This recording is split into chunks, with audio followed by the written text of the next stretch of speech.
Vous avez été élève, Gwenola, du mime Marceau? Oui, tout à fait. J'ai été formée au mime avec Monsieur Marceau. Voilà. Mais pendant plusieurs années? 2 ans. 2 ans. 2 ans. Et maintenant, vous faites quoi? Alors maintenant, je fais du clown et du mime. Donc en fait, je fais des spectacles et j'essaye de mélanger ma formation de clown avec toute la technique de mime. Elle est vachement...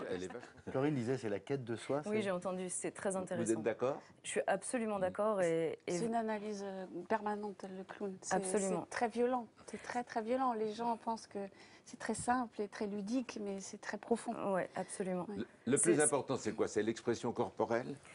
Non, je pense vraiment que Corinne Touzat a raison, c'est une quête de soi. Je pense que le clown... Oui, mais quête de soi, ça se voit pas comme ça. Oui, mais en fait, si, parce que en fait, quand on décide de faire du clown, on cherche la façon la plus juste d'être éveillé à tout ce qui se passe.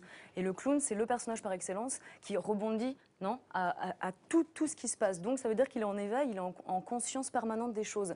Et c'est pour ça que c'est très difficile, parce que ça nous oblige à enlever, à couper nos conventions sociales, notre façon habituelle d'agir, et à revoir notre façon de regarder les choses. On a d'ailleurs dans la salle Thibaut Garçon, que vous connaissez, Tout à fait. qui lui a un atelier clown à Paris. On lui donnera la parole ensuite, mais on va d'abord aller le voir au travail avec ses élèves justement. Et ça, il...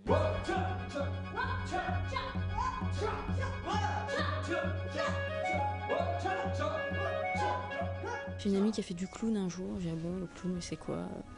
Je connais pas.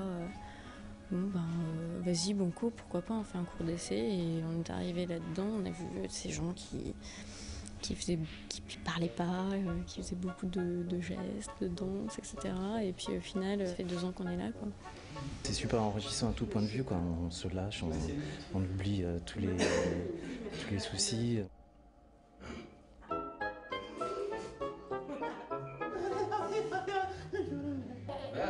jusqu'au bout du rire, Najma, si ça te fait rire.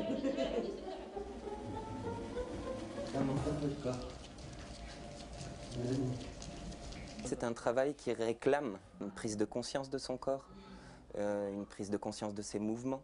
On n'a plus l'habitude dans notre société de sentir.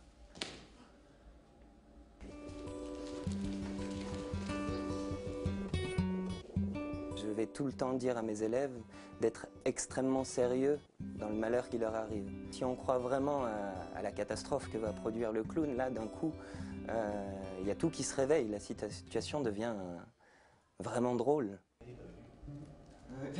Quoi? Tu viens de te planter. Tu te rends pas compte? Plus, ne laisse pas retomber, ne renferme pas à l'intérieur.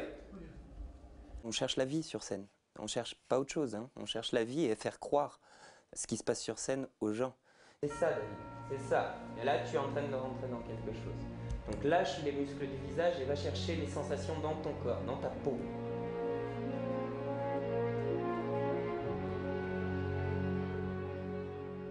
Moi, c'est Bouclette. On est un personnage, hein. Donc Thibaut nous parle avec nos prénoms. À partir du moment où on met notre nez, on nous parle avec notre nom de clown. Le clown, ça révèle beaucoup de traits de personnalité qui nous sont propres et qui sont très concrets et complètement réels. Donc peut-être que c'est finalement mettre un masque qui nous permet d'être encore plus nous-mêmes. Je sais pas.